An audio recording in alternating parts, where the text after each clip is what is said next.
You don't believe in monsters until you hear a scream in the woods that doesn't sound human. It was supposed to be a simple camping trip. Just me and my buddy John, deep in the Rockies, miles from anyone.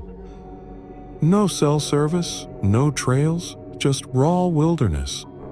We set up camp as the sun dipped below the trees, laughing about dumb college stories, completely unaware of how fast things would turn. Then, at exactly 11:34 p.m., the forest screamed, not an animal, not the wind.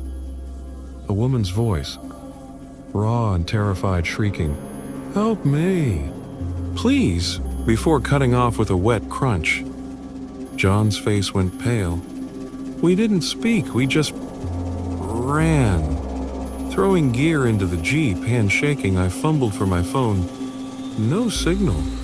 The engine roared to life as I finally got through to 911, screaming our location.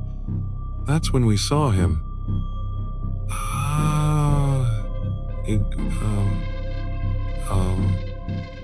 A man in a black hoodie, dragging something heavy in a tarp. Something that left a dark, glistening trail behind him. The second our headlights hit him, he sprinted into the trees. But not before dropping his bundle. The cops found us an hour later, still shaking. They wouldn't tell us what was in that tarp, but I saw the news the next day. Missing hiker.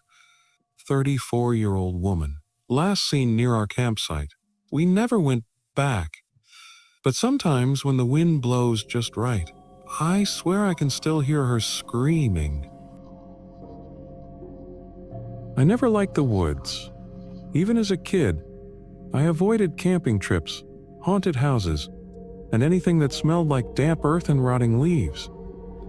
But John, my reckless adventure-obsessed roommate, had a way of making bad ideas sound fun.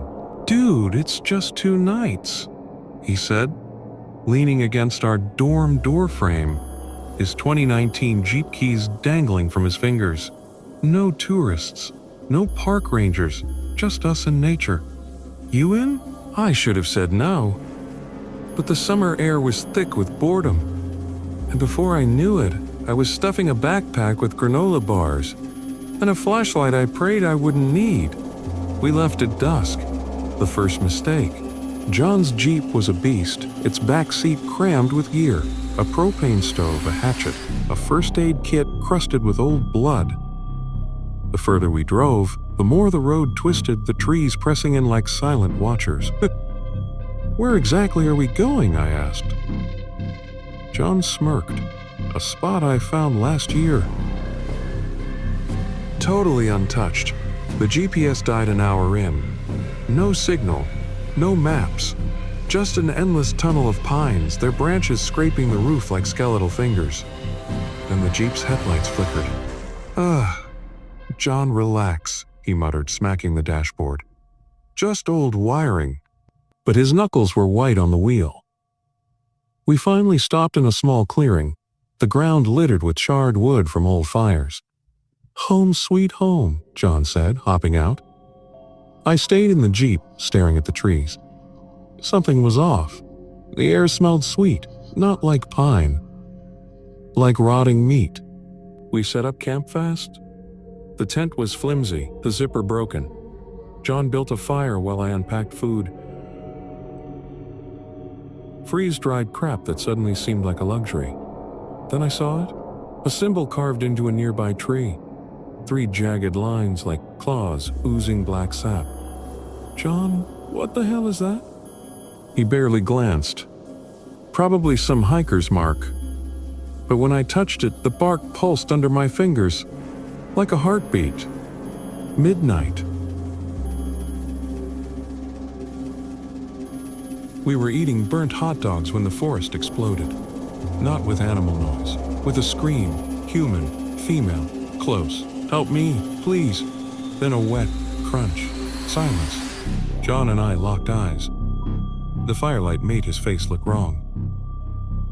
"We need to go," I whispered. The thing in the dark we packed in seconds, throwing gear into the Jeep. Then the flashlight died.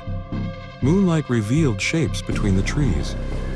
Tall, too tall. Moving without sound, John fumbled with the keys. The engine wouldn't start. Then a laugh, right behind us. The man with no face, a figure dragging a bloody tarp, its contents still twitching. The abandoned ranger station covered in handprints that weren't human. The truth about John, I've been here before, and it remembers me. The ritual, a circle of animal skulls, arranged around something fresh. Oh, the was ne. Or the final escape, the Jeep roaring to life.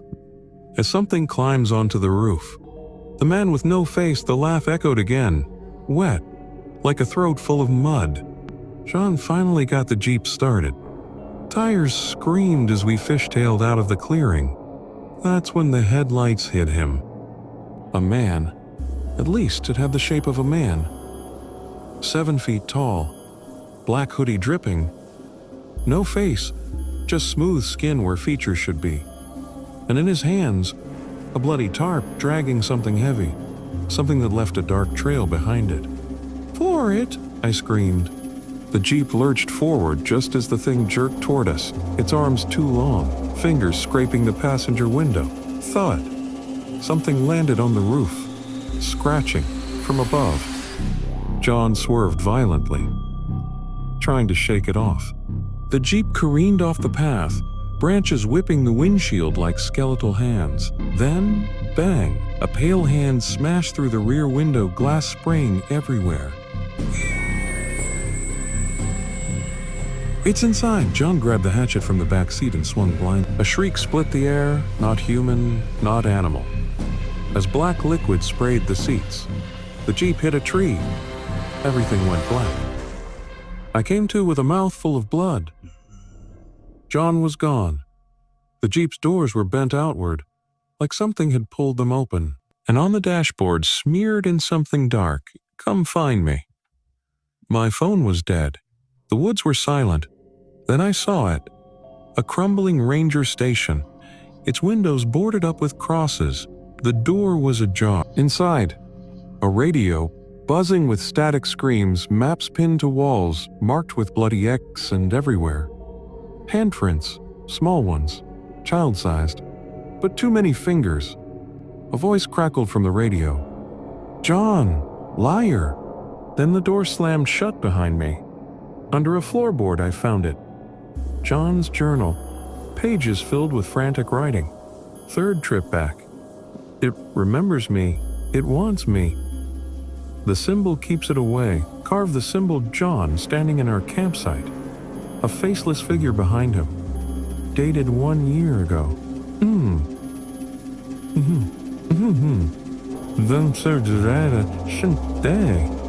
The sacrifice footsteps outside. John stumbled in, covered in black vines that pulsed under his skin. "You weren't supposed to wake up," he rasped. "It only takes one per year." Then the windows shattered.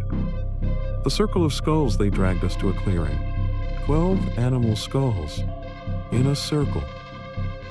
In the center, the faceless man peeling off his skin to reveal nothing, just a void. John screamed as the vines pulled him in. The escape I ran. The Jeep started this time. In the rearview mirror, John's mouth stretched too wide as he waved goodbye. And from the trees, a new scream started. Familiar. Female. "Help me." But now I recognized it. It was mine. Epilogue. 1 year later, the police never found John. I moved cities. Changed my name, but last night I got a text from an unknown number. "Miss you. Found a new camping spot." Attached is a photo. A 2019 Jeep packed with gear. And in the reflection of the window, no face, just a smile.